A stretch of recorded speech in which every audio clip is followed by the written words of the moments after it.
A cemetery with the statue of a horse for a headstone. An apparition that had been caught and frozen in some moment of regal innocence and beauty under the light of a moon that had just then come out from behind a bank of clouds, bestowing the illusion of movement with its majestic beams of silver blue upon what must have once been the Lord of all horses, somewhere up Peacock Street.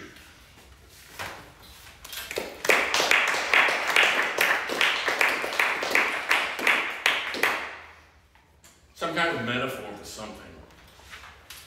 Kind of like that toy from back when we were kids. That was nothing really but a coil of cheap metal spring that could stroll around, seemingly under its own power, down a flight of stairs or a ladder from hand to hand of someone easily bemused by distractions like this, a toddler maybe, but just as likely, a teenage girl stoned out of her gourd down in her parents' basement. The toys, some kind of metaphor for something, I guess.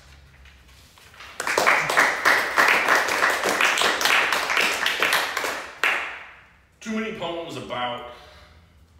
So far, I'm just not convinced there is such a thing as too many poems about stars, meteors, satellites, the moon, spy planes, and/or UFOs crossing night skies above a world that's teeming with street lights, headlights, porch lights, Christmas lights left up year-round, fireflies, cigarettes, sparks and embers from backyard barbecues, any or all of it rendered earnestly again and again for us to ooh and awe at each time.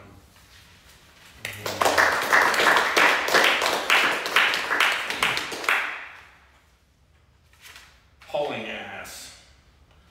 A long, empty road taking us away from our past lives of only a few hours before, and the sinking sun in the rearview mirror like a burning ship, pulling the whole sky down with it into the briny deep of night, leaving us a wall of black clouds dead ahead, cracked here and there with slivers of lightning above a train that's hauling ass along the dark edge of the world.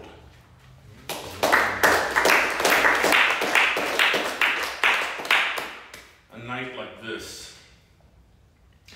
Old chairs in a circle where the moon seems to stop in its nightly patrol across the sky for just a few extra moments and stare down at the epicenter of this improvised amphitheater, where in the past on a night like this, there would have been some kind of congregation gathered here to witness, admire, and worship in each their own way, that is, until they gave it up for glowing screens and gossip. Insert emoji. Thank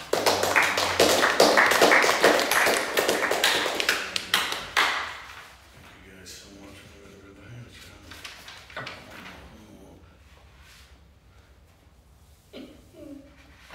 for the dead that remain unavenged.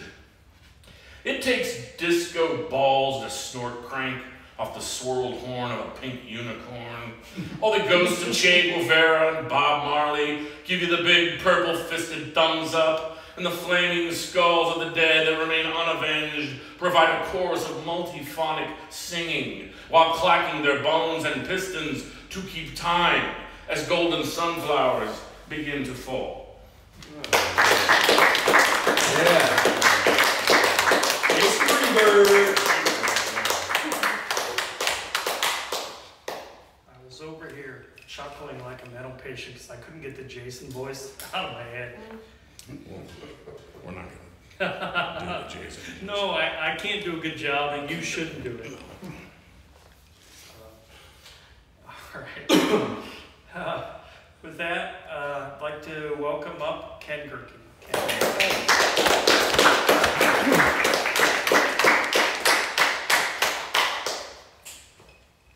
So, I just wrote this the other day, and it's going to be in. It's going to be featured at Rusty Truck in a couple days, I guess. But it's current, so I'm going to read it now.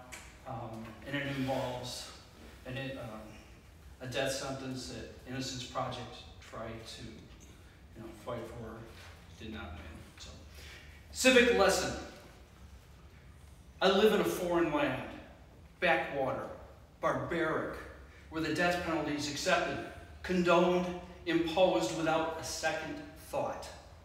Ask Marcellus Williams, convicted, sentenced in 2004 on death row, the only evidence, 2 informants.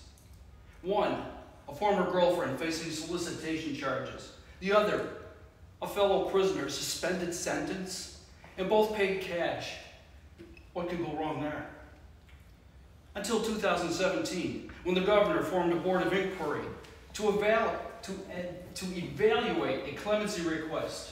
New evidence, DNA, that demonstrates his innocence.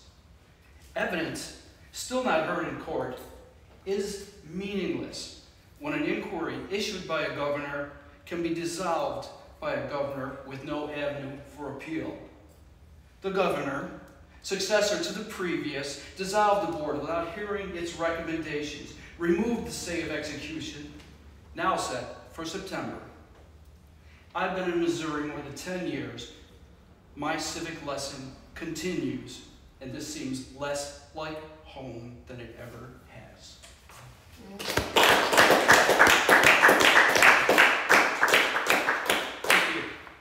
I'm going to read one poem from my first collection, Glass Wash, from Inspired Press, Jason. Desire for Genius. Towering like a darkened flame, a cypress bridges earth to sky. A chaotic whorl of stars, brilliant only in the dark of night, struggles to rival the moon's crescent. Windowed lights offer comfort to those within, relief from encroaching darkness. Brushstrokes beckon the eye. Follow Vincent's lead, a master's inspiration. If my pen followed his brush, would lines lead to the brilliance of darkness or that of light?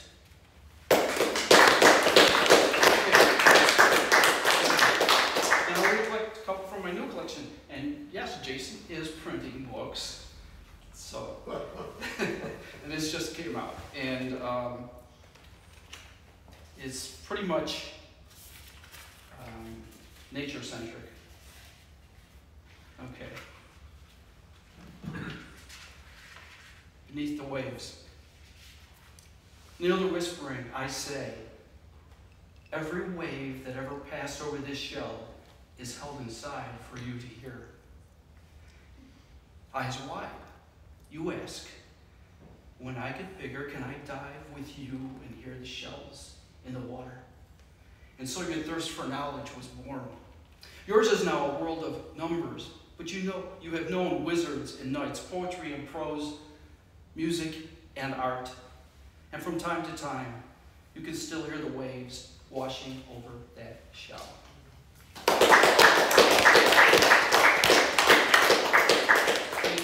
And lastly, most people here know my story. I moved here from Western New York in 2012, and I still miss it. Fair Niagara. This is a verse epistle, so it's like a letter to the Niagara River. Fair Niagara, think not that I have forsaken you, Niagara. These 1,000 miles that separate us cannot deny that you still flow through my veins like a lifeblood. There could be no denying our intimacy, one that reaches back to childhood.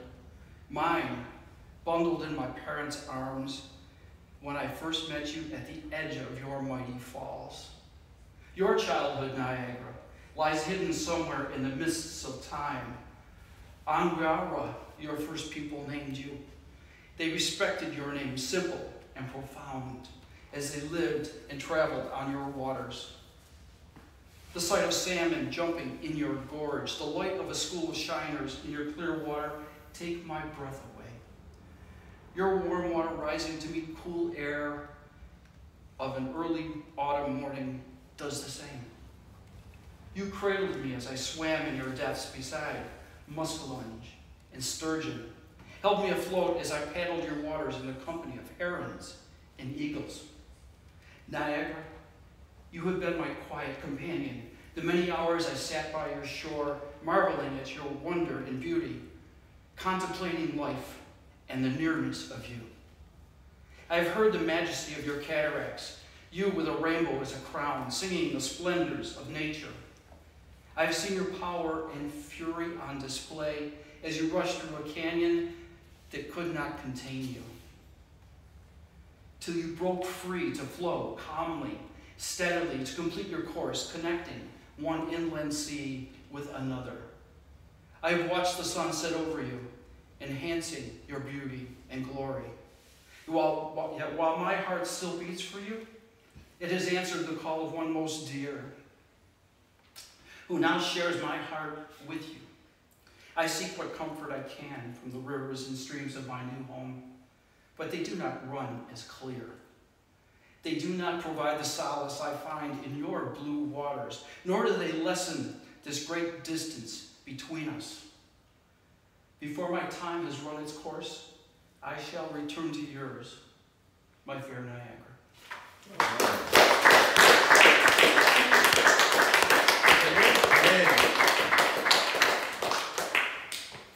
Ken, you said that you said that most people here know where you're from and all that, but I think at least half the people here tonight have no idea. I guess so, yeah. I think we just get too used to seeing the same people every day. Yeah. But all right. With that, if there are no other people, I'm going to close out this evening with John Clayton.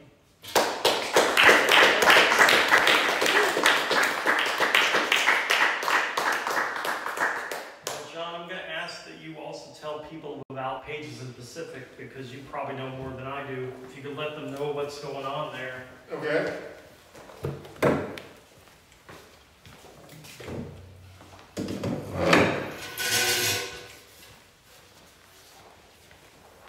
Pages in the Pacific is owned by someone that almost everybody here knows, Julianne King.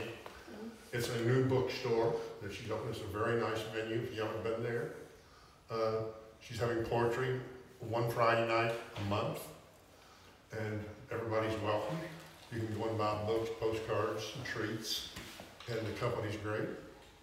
And Pacific's a pretty nice little town. They have food nearby, and liquor. So,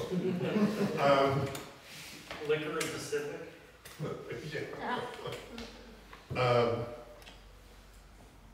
I was down there last night at Pages. They had, of course, last night was Friday, so they had poetry.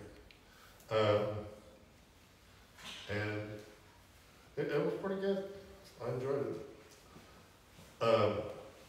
T. James Chapman read, and he told me that Dorsey said everyone should read a poem written by someone other than themselves. Well, just spread the word, man. I can be a preachy bastard at times. Those are So- really good thoughts. Good job, man. I'm going to read you one by someone else first, assuming I can find it. Don't throw me off the stage, John. If David Demeroff were here, we can well eat it. This piece is by Justin Booth. I don't know how many of you know. Oh, yeah. Booth, Yeah. It's called, and I'm kind of a sentimental side. This one's called Their Teeth. I have little teeth in a box wrapped in toilet paper, the first my children lost. No photos really, except for a few I've saved from other people's pages on social media. After the divorce, I spun out pretty hard, forgetting they were sad too.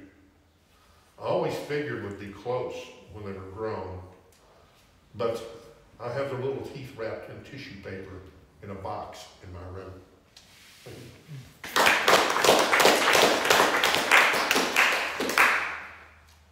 And Abraham, I want to thank you. You freed this poem I'm about to read. You freed it. I wrote it several years ago, but it's just been locked up because I didn't know anyone around here who really loved tractors. And I'm in for this. All my ears are open. And Gumbo, he read a poem about loving a tractor. And I wrote one years ago. I never read it anywhere because I didn't figure anybody would appreciate it, but maybe you will. This is called The Old Minnie. That 1948 Minneapolis Moline, she was a lean, mean, skidding machine. We were both 17 in 1965. Riding that tractor made me feel alive. In the beginning, she was a farmer, but soon grew out of that. In those river hills, she was like riding a wildcat. Way back then, she made me grin. Skidding logs with her wasn't work, it was more like sin. She had lots of power, and sure wasn't slow. A limb took her muffler, blue flames made her glow.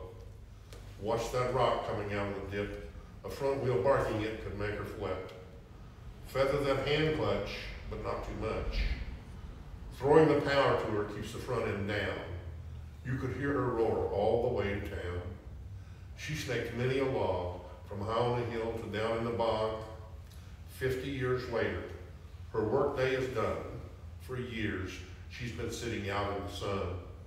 At the end of the field, all her tires are flat.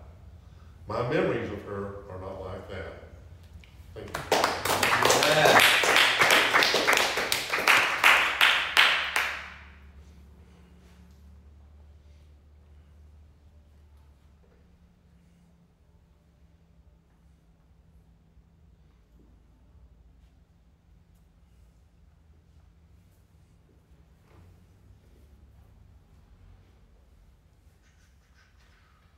I'm going to always read a veteran's poem. This is my veteran's poem. I kept a journal, and some of you already heard me tell this. I kept a journal when I was in Vietnam, and I brought it home and I put it away. I didn't look at it for 50 years. A couple of years ago, I wanted to start writing some poems about people that I've known, and I thought that I might get some ideas from that, so I got it out and read it. And in going through it, there were 4 or 5 pages of names, addresses, and telephone numbers that seemed familiar, but I didn't recognize them. So I couldn't figure out at first what they were. But then, after a couple of weeks, it hit me on what it was, and that's this poem. It's called Tell Them. I have their names, addresses, and phone numbers in my journal. They're there because of a sacred promise I made. A promise made to their sons, their grandsons, and nephews. A promise made because that young man believed that a personal contact from me to their loved one would somehow ease their pain and grief.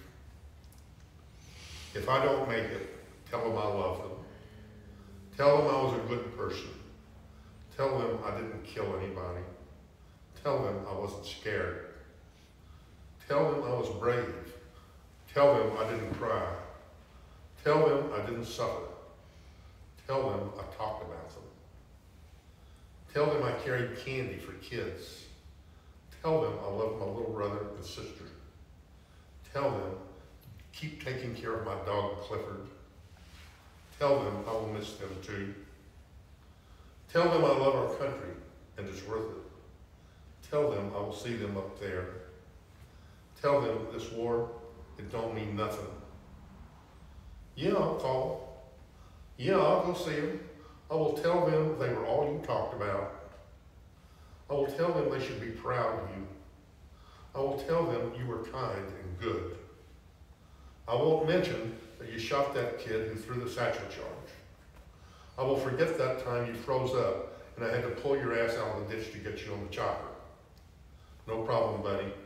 I will tell them anything to make them feel better. I know you would do it for me.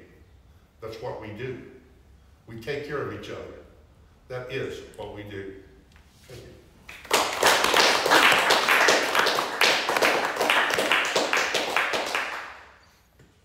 you.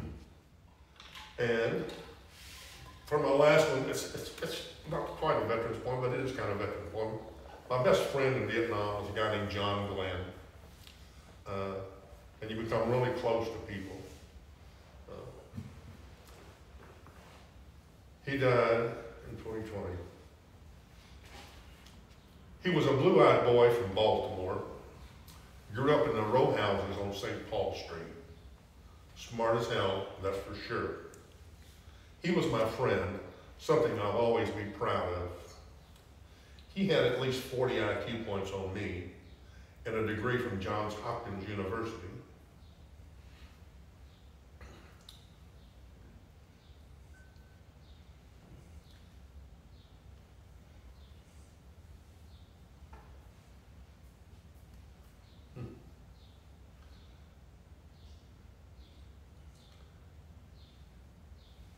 When he graduated, the state sucked him and that Johns Hopkins degree up like he was a poor kid from Baltimore.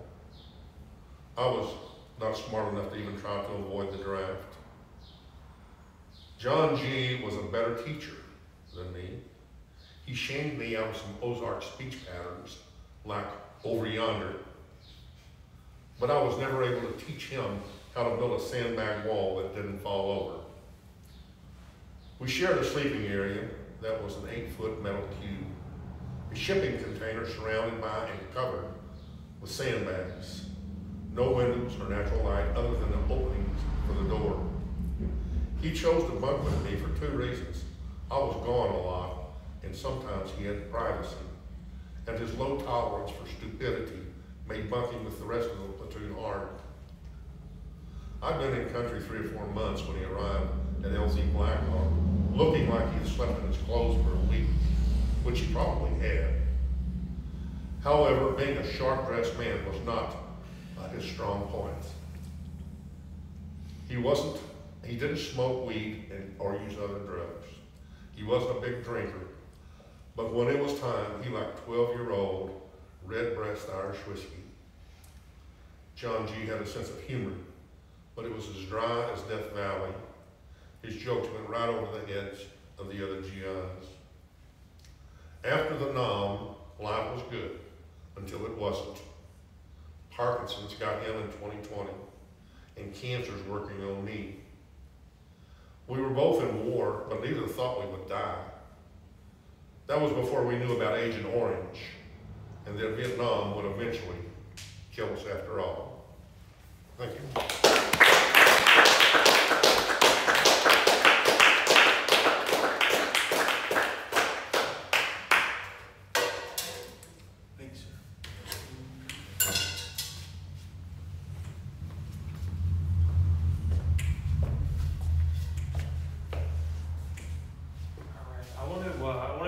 Everybody that comes in here every month or twice a month, however often we do this, for just being here continually. Your support means a lot. I want to thank the new people that are here today, because I hope that you will come back and that you found something about this evening that was enjoyable, that you could connect with on a personal level that was just yours. So thank you everybody for being here. Thank you again to Mark and Tony. And come back July 8th at 6 o'clock, which is a Monday. I promise you in the future, the rest of the readings will be on a Saturday. This is just an anomaly. But at least people can't tell me, oh, I have to work on the weekend. You know, Monday at 6 o'clock, hopefully you're home. So I appreciate all of you. Thank you so much. Have a good night, everybody.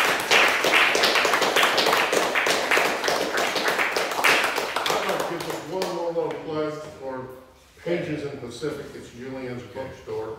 It's right on the way to St. Louis. You just get off. It's right there. It's a nice space. Just go on Google now. If you want to know what the schedule is for the store open, just go to Google and find it.